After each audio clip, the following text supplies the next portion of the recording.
Good evening. Welcome to the June meeting of the Columbus Utility Commission. We will start with roll call.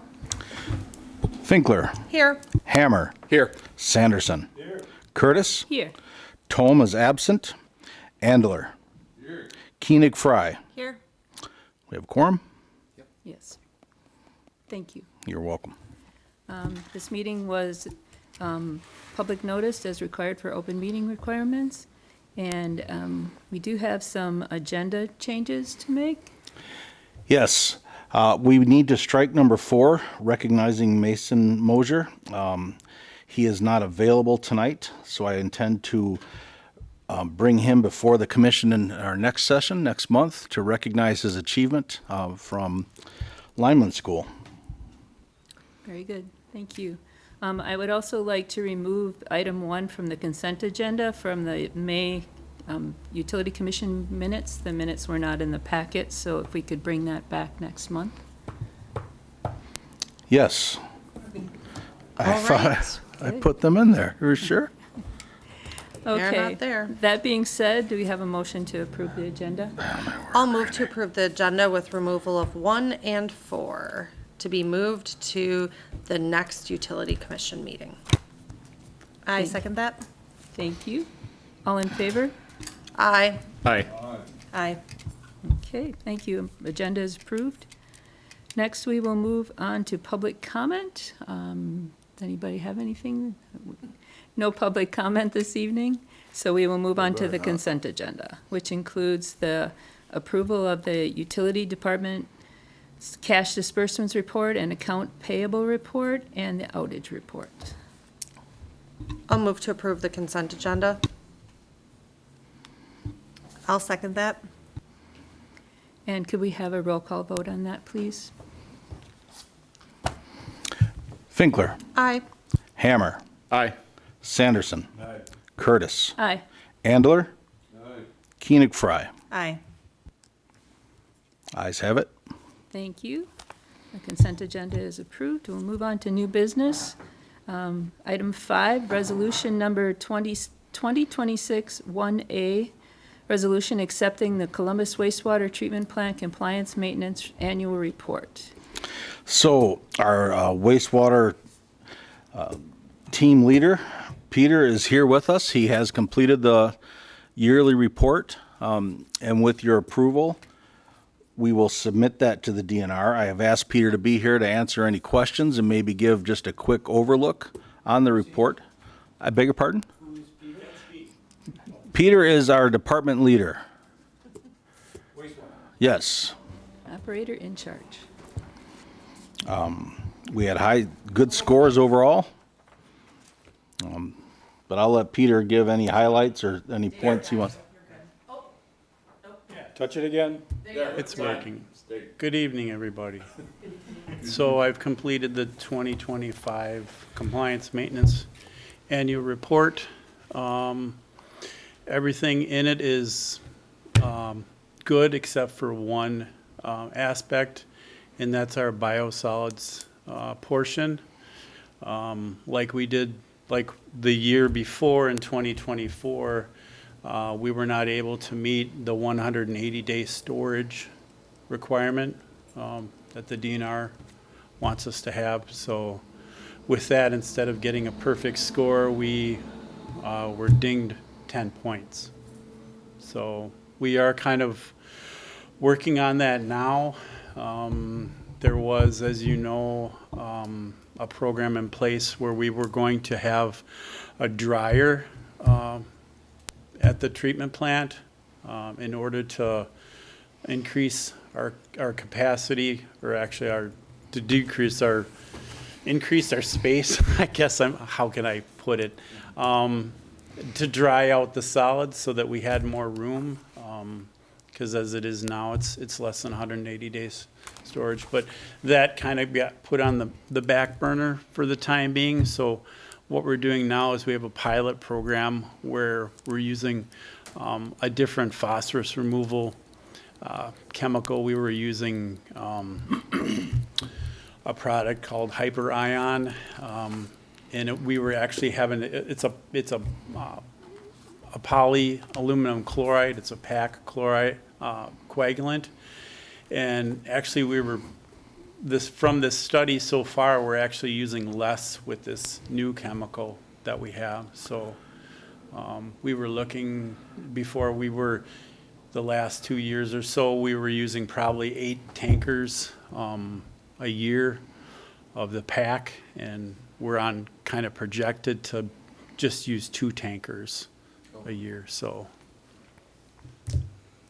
that's about it. That's all I have. I don't know if you have any other questions. Well, I would add, the heat exchanging unit is designed to accelerate the drying time of our solids, and then should, halve or third the duration of time it takes, the duration of storage time for our solids.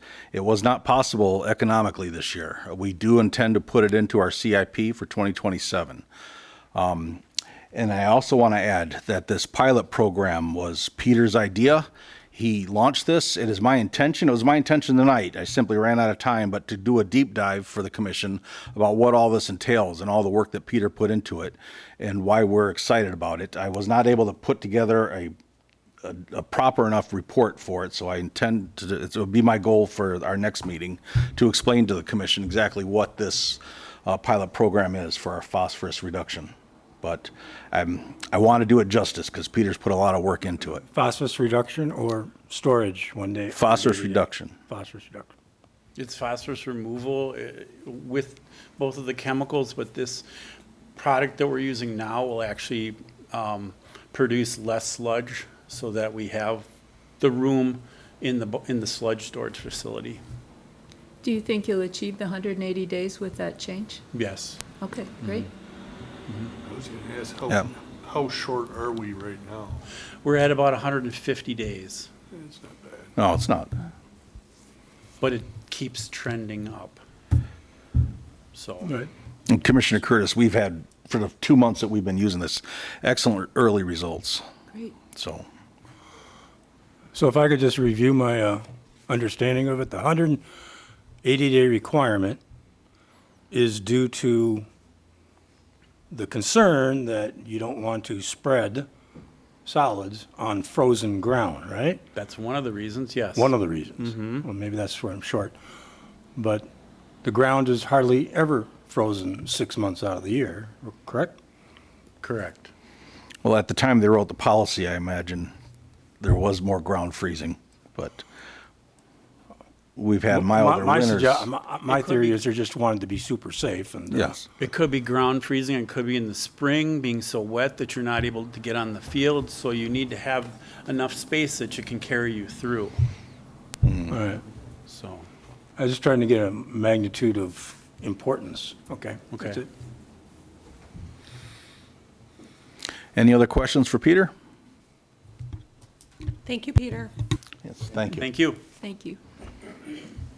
That being said, if there's no other questions, I'll take a motion to approve or accept I'm not sure which way to say that, the compliance maintenance annual report.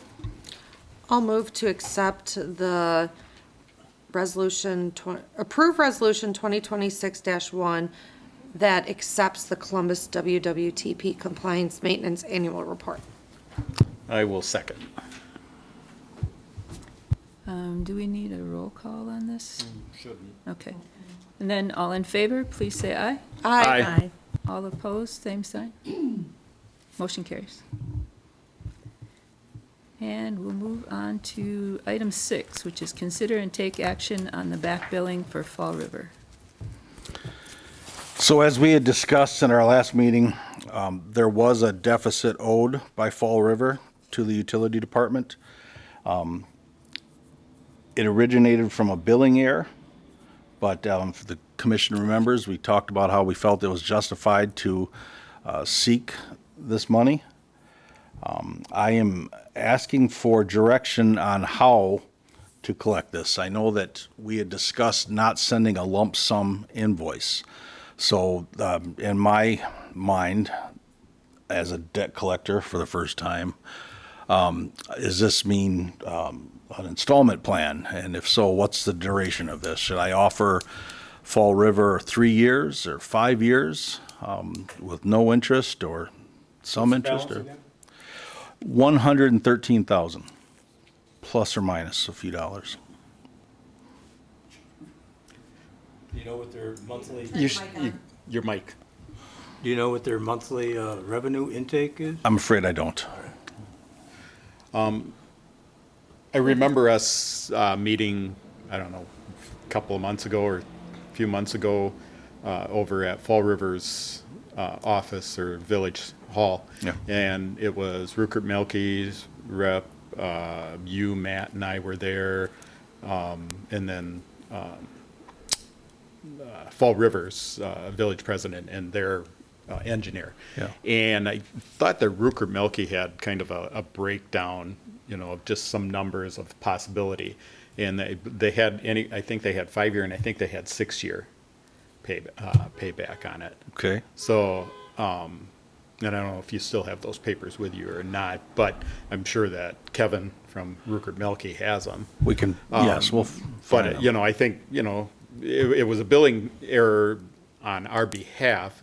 Unfortunately, billing errors happen. They happen in the electric field, the water field, and not just, it happens with big companies and small municipalities.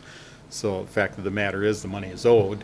Yes. And should, work with them on putting something together that makes it easy for them to pay it back. So are you suggesting that we offer them either the options that were laid out before and let them pick? No, I don't think I think we should just give them I don't think 5 years is out of line for $113,609. I don't really think 5 years is out of line to give them that period of time to pay that back. That's my opinion on it, so, I would agree that 5 years is a reasonable yeah. time frame for that amount. Is that 5 yearly payments or 5 years of monthly payments? Not to be getting in the weeds here. It's my understanding that's monthly payments. Okay. And are we taking any interest? No, just pay it back? I think just pay it back. Rate of inflation sounds fair. 2%, 1%, I don't know what it is. Maybe we're conceding the error on our part by waiving the interest. There's a- I think that's Yeah. reasonable. So do I have direction then? 5-year, offer them a 5-year? I think, motion out of that or no? Just direction? I think because it's Well, I financial, we think we've probably got to give them should. some latitude to negotiate. Oh. Just work the best deal you can. We've been That works negotiating. for them, too. Well, Up to 5 years. Up to. yeah. Okay. I would say up to 5 years. Very good, okay. I'll move to approve the back billing for Fall River to be a payment plan up to 5 years as decided in conversations with Fall River and the utility director.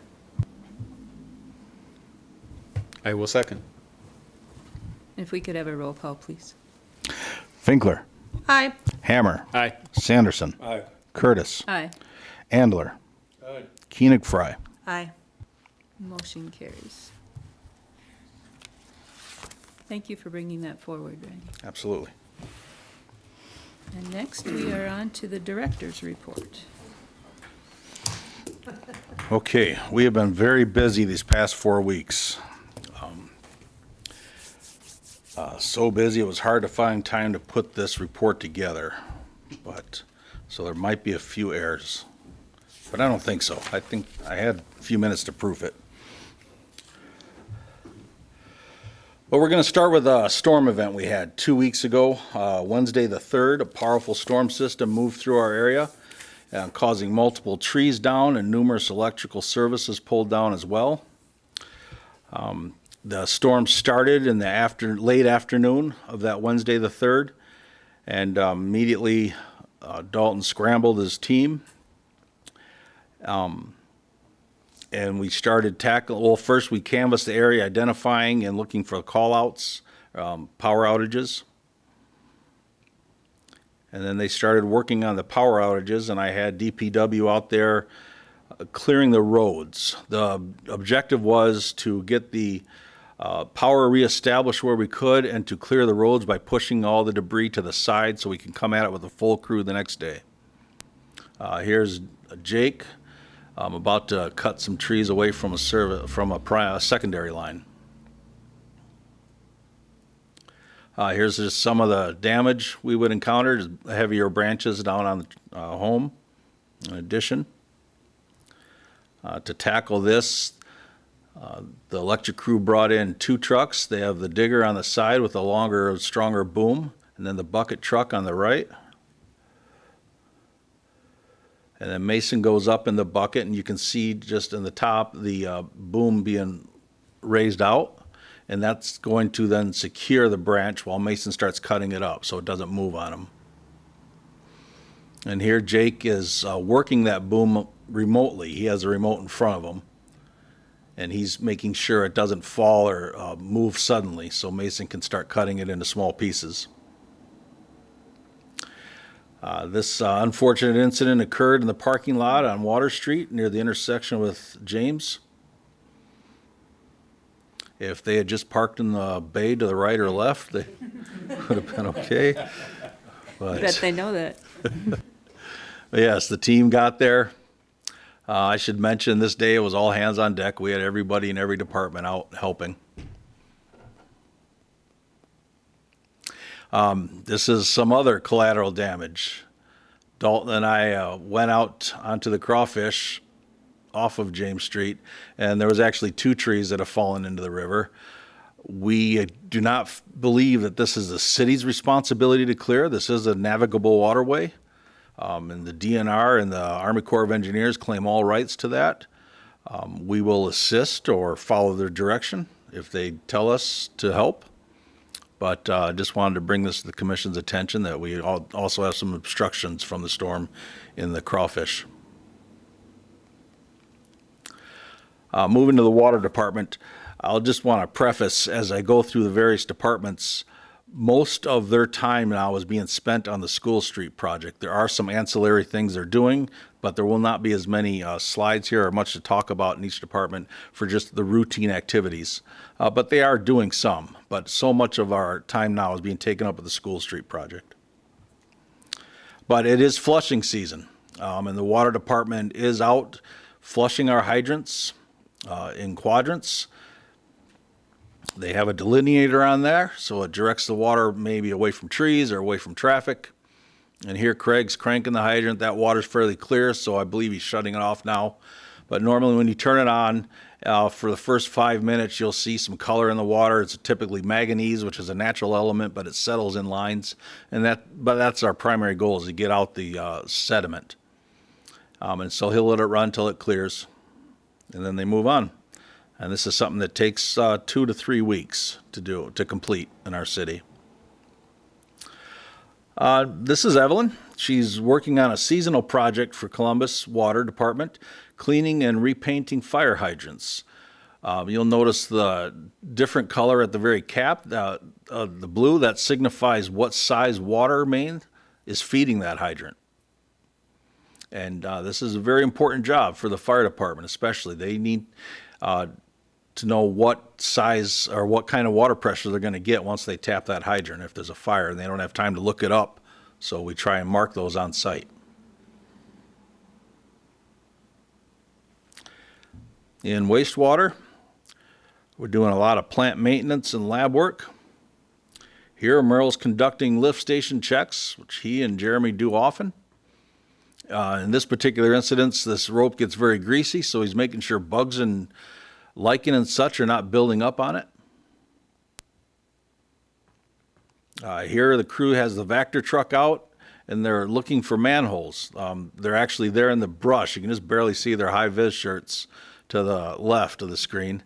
But yeah, they're finding even the remote manholes, and giving an inspection and then a cleaning. And they use that vac truck to clean it as well and vac out any debris that's piled up in there. Here, Jeremy's performing an amperage test for one of the pumps in a lift station. Just making sure that we have full connectivity. Here we have Tony. He's in our lab. I tend to refer to him as a lab rat affectionately. He's in there a lot. He's very good at this position. He's doing an annual phosphorus curve test. And this actually is for Peter's new pilot program, phosphorus pilot program, just collecting data. And here Tony's doing a settleability test for the suspended solids. Moving on to the electric department. There's been a lot of work through town. Before I go into this, I just want to preface, as the commission knows, I sent out an email explaining that we now have an assistant utility director, which is Mr. Dalton Hiley. We're very excited about this. This has created also a vacancy now. We do not have it created a vacancy for the team leader in electric. Dalton and I spent time talking about this, and there are 2 existing team members that would be interested in that position, so we're giving each one of them an interimship period of a month. Right now, our interim team leader is Jeff Heck. He's been with the department for a long time. He's an excellent lineman. And when he's done, then Jacob Bonnes is going to fill that role as an interim, and then we'll post the position. So, but this, what we're going to talk about next is a project that Dalton was working on for some time in upgrading some of our electrical infrastructure. And I'll let Dalton explain this because he's much better at it than I am. Morning. Good afternoon. Thanks, Joe. All right, so here we have Jake. What he has on that end loader is a step-down transformer. Basically, it performs the same task as a substation transformer. They're just a lot smaller, and we can put them in strategic areas around town. So this particular one has not been energized in, Joe, 10, 15 years? I'm not sure about that. A long time, let's just say. So we were working with Forrester, our electrical engineers, and we found 2 key places in town to put these in support of decommissioning Substation 1, which is aging quite quickly. So what we're doing here, this is the box that sat in front of the Apple Tree Restaurant. We were just getting it to the parking lot so we could load it on a trailer and take it to its new home. Across the street? We loaded it there. No, but where was the, We just backed into that parking lot right there on the curve. right, but I mean, I'm trying to remember. It was Yes. in that green space, like Yeah, right at across the T street. intersection. Yeah, okay. Yeah. Yep. That's what I thought. I just wanted to make sure. So these things are extremely heavy. They're 14,000 pounds a piece. Our digger truck is not rated to pick that up, so which necessitated getting a crane. So we came in, I think this past Saturday, due to just restrictions of timing for the crane they schedule out so far. They were able to squeeze us in on a Saturday for a couple hours, and here we are at the community garden setting one of the step downs.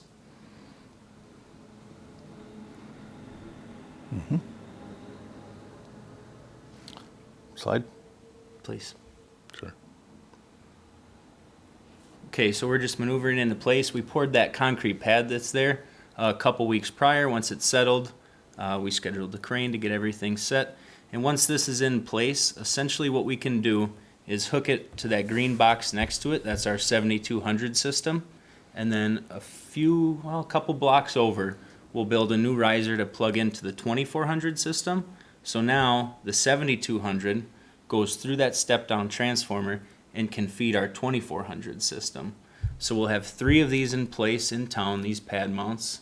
One is in place now in front of DPW, and it just sits as a reserve in case something were to happen to Sub 1. It can handle the capacity of that substation, but not for long. Like maybe, well, in the summer, not long. If it's winter, we might be able to squeeze some time out of it. So the plan is once we get these in place, 2 will be in operation all the time normally. 1 will serve as a backup, and then we can decommission Substation 1 and start the rec out before the Substation 2 rebuild in a few years.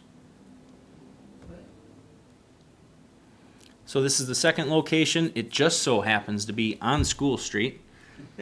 So it's not part of the School Street project. It's part of our 4160 conversion project.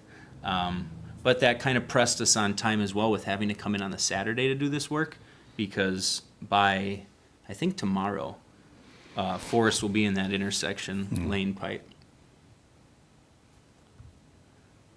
So another reason we got the crane here, you can see the lines right there. So even if our digger was able to pick this thing up, we have no good way to set it. We were able to get this 90-ton crane umpteen feet in the air and get a safe distance away from the lines.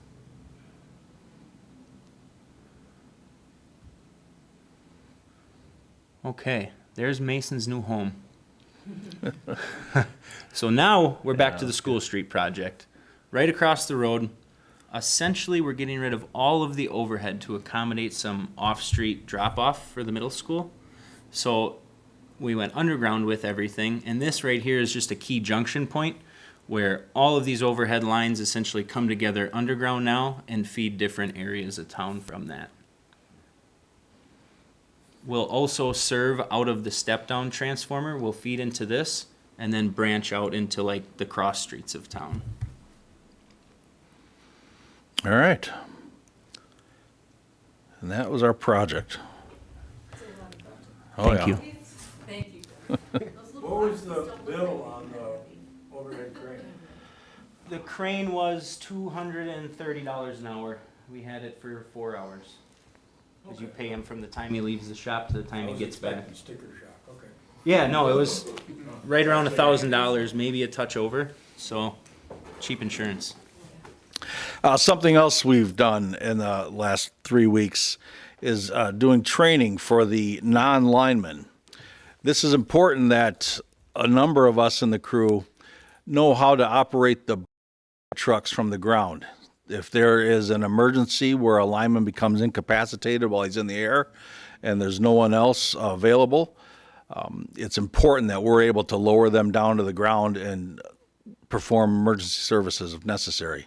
This happens quite often. I'll often try and be the groundman when I come in sometimes if we're really stretched thin, or you'll see 2 of our water operators are there too. They're the ones learning or just refreshing on how to operate the controls from the base.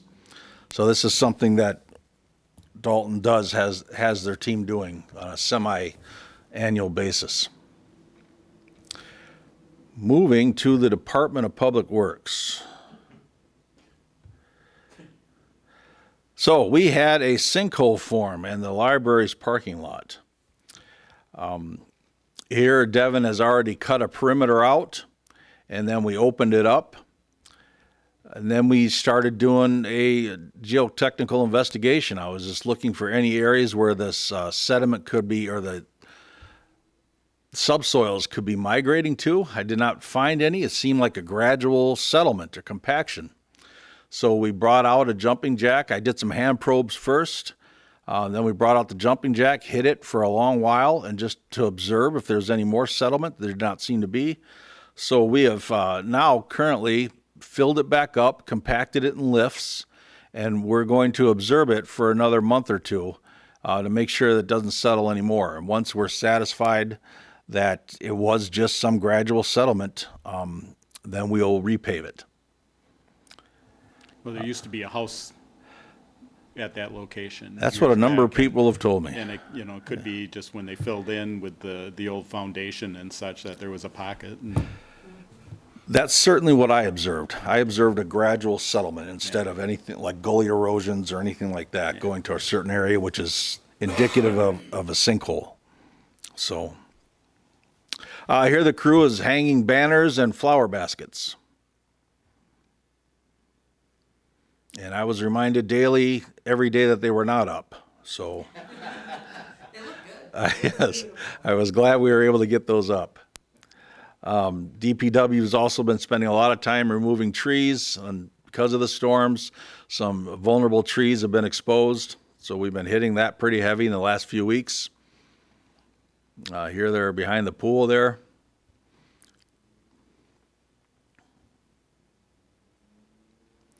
And something else that has been important is our street sweeper was down for about 3 weeks, maybe 4. And it took some time. We were able to figure out how to mount the brushes back up there. And I'm glad that it's back out in the streets now. So we'll be hitting everything really hard to clean up the inlets and that.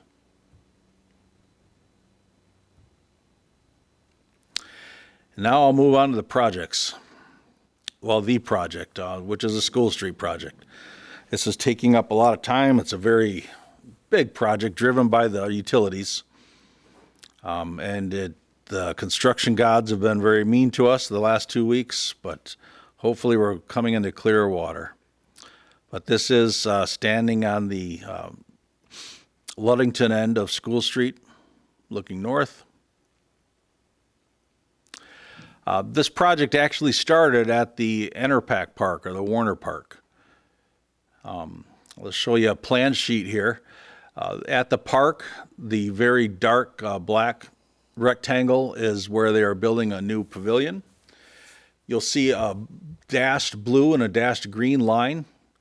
Perpendicular to that, those are proposed water and sewer lines for future expansion. And then the shaded gray is the future parking lot. Most of these, the underground work or groundwork has been completed. But this is what the park's going to look like, and it's being prepared for expanding in the future. And this is one of the first things they started on. So this is the cut in the road so they can run the sewer and water into the projected pavilion area. This involved moving some trees. At first, we thought we were just going to get rid of the trees that are fairly young, but then 3 of them were memorial trees, so we had to make the extra effort to preserve them.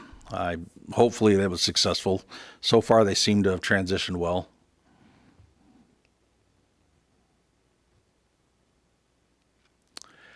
And just for the commission's knowledge, there's that green pipe on the side is sanitary pipe. Whenever you see that, you'll know it's a sanitary line. Because of the small dimension, you know that this is a service line or a sewer lateral. So you'll see in the next few months a lot of pictures like this I'll be showing, just because we're doing a lot of sanitary sewer work and water main work. So now moving into the School Street area of the project. Currently within that highlighted zone, we have finished the sanitary work, and we should be finishing up the water main work within this week. It might stretch into the early days of next week, but the primary underground utilities will be done. This was one of the first days of the project. That is a hydraulic pecker. He is punching holes in the asphalt to make it easier to tear up. We are also in the process. We've had a contractor on site. They're running conduit in the ground, so you see those overhead lines will be transferred underground. There's the pecker just doing that work. We've had some community support on the project. This resident put his skeletons in high vis, and I've never seen that before in my life, so I thought I'd take a picture of it. Well, it's supposed to represent a set of plans. Oh, how fun. Yeah. That's so cute. Yeah, so. Yeah, I really appreciated the enthusiasm. Fridge of drinks and some snacks for everyone. I do, yeah, I'm going to show a picture of that. There is that too. Yeah, this was very encouraging. It's often, a lot of people back in the day were always excited to have a project saying, hey, we're going to get a new road. But, in the last few years, I've noticed there's just a lot more grumbling or complaints. Residents like this just encourage you when they're enthusiastic like that and supportive of the work we're doing. So I just wanted to throw that in there too. It is encouraging. I'll just say under half breath that in the last community I was in, you would never see something like this. So. That concrete must be 70, 80 years old. Yeah. More. Just another picture now of the removal process. So here we're starting on the sewer work. The team has a trench box in. The trench isn't all that deep, but they're starting the work from Main Street going towards Dickinson. And this is a C900 standard sewer pipe. That is a main, sewer main. Oh, it looked way smaller in the other picture. Well, the other pictures were, yes. I'm learning. And this is just typically how the operation goes. You'll have your trench man down there and your top man on the top, getting them the tools that they need or what have you. And then they set the bell into the spigot section of the pipe and keep moving on. You can see another utility line crossing this pipe there towards the end of it. And these are hazards we're always trying to identify. Could be cable, could be gas. And it's important that these are always highlighted on the surface, and then we locate them as we're digging. But those are common hazards. Here we're transitioning into installing water main.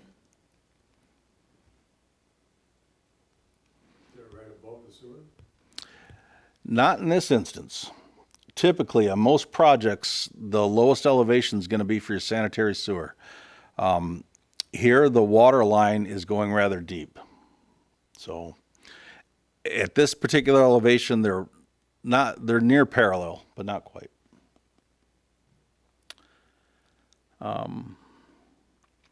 Here, the top men are preparing a section of ductile iron pipe with a gate valve on it. They're getting this ready so they don't have to do this work down in the trench. And they're just going to mega lug the valve to the pipe. But you'll notice whenever you see us with a key on the surface turning something, we're resting it on a nub or a knot on top of that valve. And here they're lowering it into the ground. Now, because I'm a construction nerd, I just like throwing little things like this out. This is a hydraulic hoe pack. Back in the day when they had to excavate by hand, they would make their trenches shallow and narrow, so they'd less digging, less backfilling. Then they would start to make the trenches very wide so they could get a roller down there, something to accelerate the compaction of the material they're throwing back in there. You're always going to have settlement of anything you put back in there, even stone, in small, maybe microbial levels of density. But the idea of mechanical compaction accelerates the progress of any project. Because building trenches so wide for a roller to get down just was not economically feasible, they developed, this ingenious device of a hydraulic hoe pack. And what they do is they'll go through the trench and just beat it down, but they have to be very careful on the first lift like this one because they don't want to damage the pipe. And I'll just give you a video here of what this entails.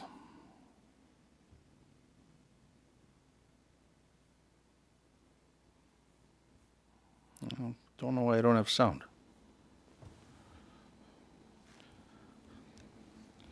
Let me see if I can find sound here. I'm sorry. Maybe it's on the TV. Oh, I bet you're right. All right.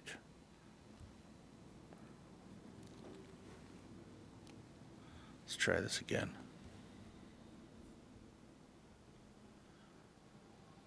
Good call, Molly. Oh, no, I'm wrong. All right, well, it makes a cool sound to me. But that is a hoe pack, yes.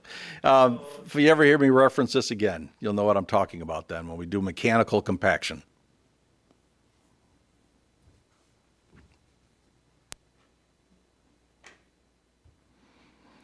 Okay. Yes, yes. It's a vibratory plate compactor. So, we had a water main break last week. It was not as bad as this one. So that's the good news. This was at Dickinson and School Street. Oh, I don't know where this one was. I found this online. Yeah. But we did have a water main break. It was a significant one.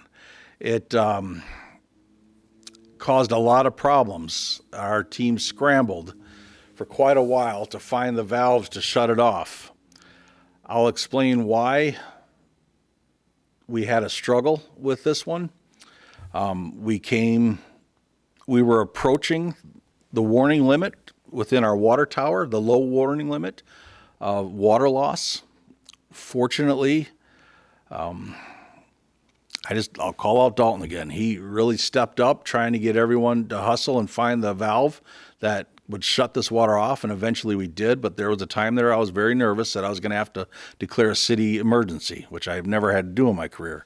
But we did not get to that level. We were able to get the water shut off eventually, and then when our water operator, our lead water operator, did the calculations, we felt very safe that we did not have to issue a boil water limit or do any emergency shutoff. We still had plenty of capacity, and water production was far outproducing any loss. It's when you start to have more loss and a loss of pressure that you can get a backflow, and then contaminated or non-treated water will get into the system. That's your worry, and that's when I would declare a shutoff and a boil water order. But we calculated the numbers, and we felt very confident that the water was remained safe. And in the end, we were proven right. We had no significant trouble with the potable water that was produced after that. But getting into the break. Question. Yes, sir. We've got big in-ground reservoirs with high lift pumps, right? Yes, 3. So if the tower, just as an operational question, so if the tower was going down and we were losing water volume, pressure, why wouldn't the high lift pumps maintain the system? So it's the tanks that drain first. And Oh, so you drained the Yes. ground tanks? first. Yes. Okay, answers it. And then it starts drawing from the tower, and then our pumps, our 2 wells are trying to outproduce the loss. So this is a plan sheet of the area we are working on. The green circle in the middle is a manhole, a proposed new manhole for sanitary sewer. The X marks where we hit a water main line. Now, I highlighted the existing the existing water main is that black line. There was a 4-inch, and then it elbowed into a 6-inch. Now, the problem is, if you look at that on the plan sheet, when they started excavating for that green manhole, they shouldn't have been anywhere near a water main. So why did they strike it right there? So, we find all this out when we do our after action study, but clearly the plans were wrong where that line fell. And that is the contractor. I'm not completely absolving them of what happened here, but there is some reason for why this happened on their part, that line was not where the plans called it out as. So they struck it, and they struck it good. And I'll just show you a video here of, I wish I had sound for this. No, that's not going to. But this is the water coming up. It eventually filled that trench. We're sending it into the storm sewer.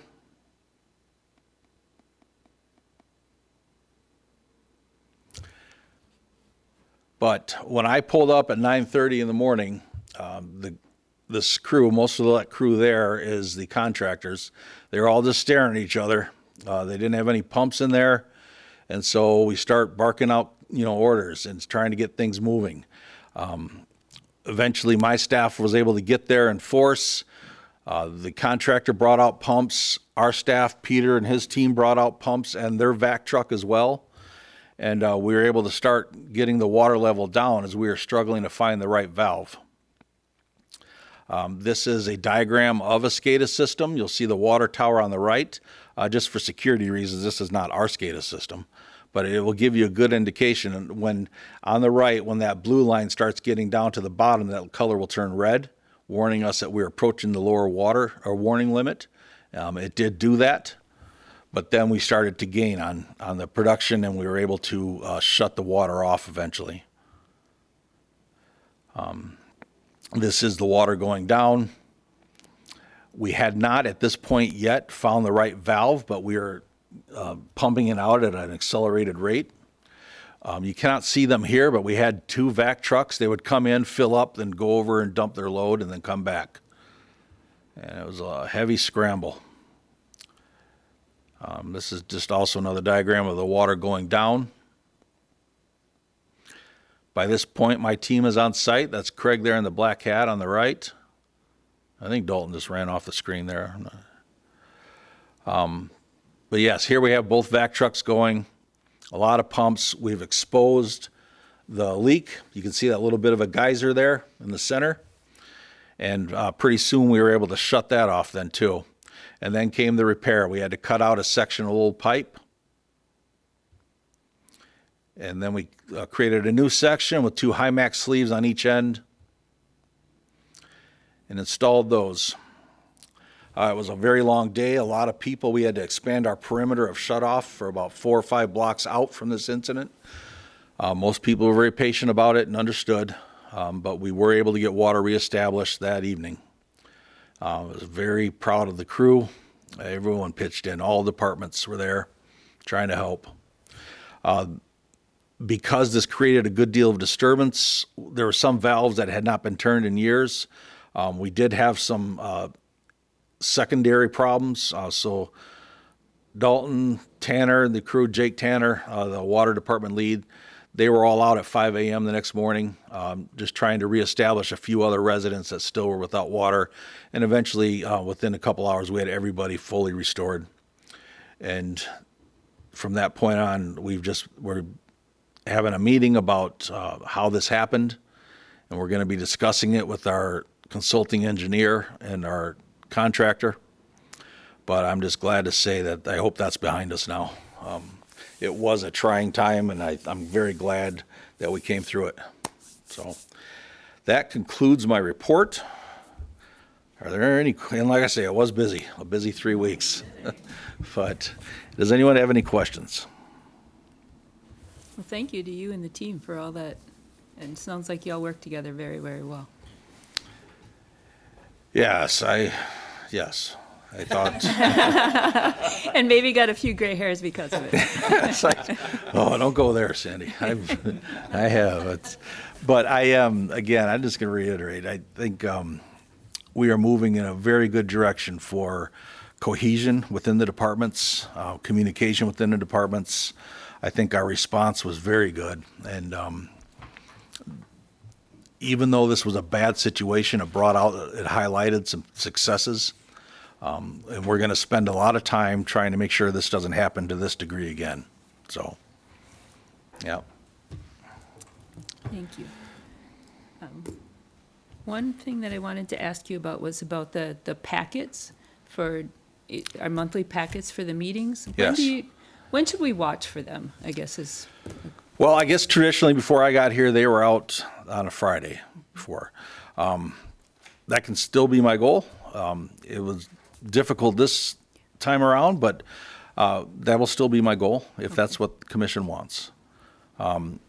If there's someone that doesn't need the packet, please let me know. I mean, we're always trying to save paper, and everybody's going digital. Okay, but we're certainly glad to print those and distribute those manually. But if you don't need them, let me know, and I can just always send you the link, so the digital link. But yes, Ms. Curtis, I meant to have that out Friday. I just missed the deadline. for me personally, if the electronic packet came out on Friday and the paper packet came out the following week, that would be fine. Okay. I just want to be able to plan for my time for reviewing it, Absolutely. so.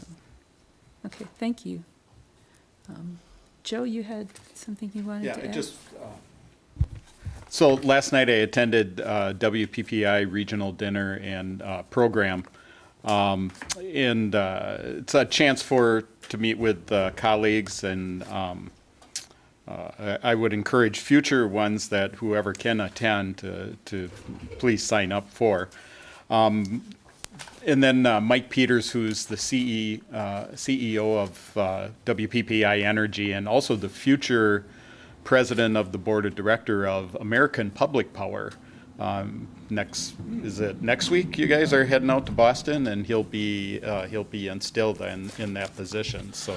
Yes, that's right. I have been given a scholarship to go to this conference in Boston. Nice. So. But one of the things that they had a packet to hand out, and anybody can look at this. What I really take out of this, and which I think is very important, is as you're listening to the push for solar and the push for wind.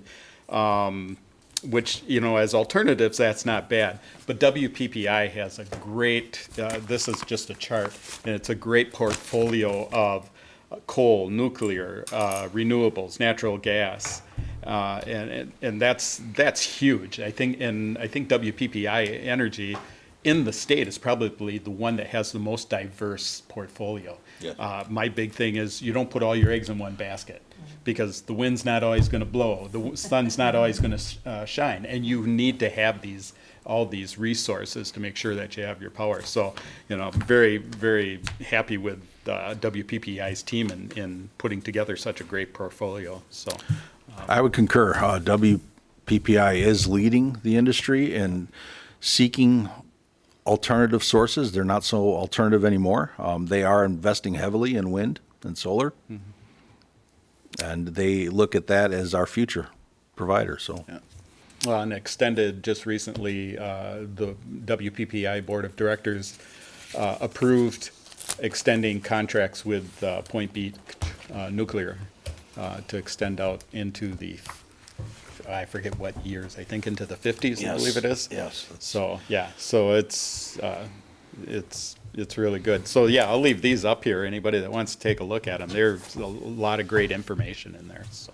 Okay, that's all I had. Thank you.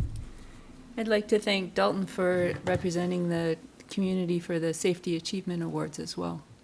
Thank you. So, anything else tonight? If not, I'll take a motion to adjourn. Move to adjourn. She got it. You got to be Would you faster like than to that, second, Jack. Jack? Your microphone's not even on, so you double got it. No. You can second it, though. Okay, second. All in favor? Aye. Aye. Any opposed? We are adjourned.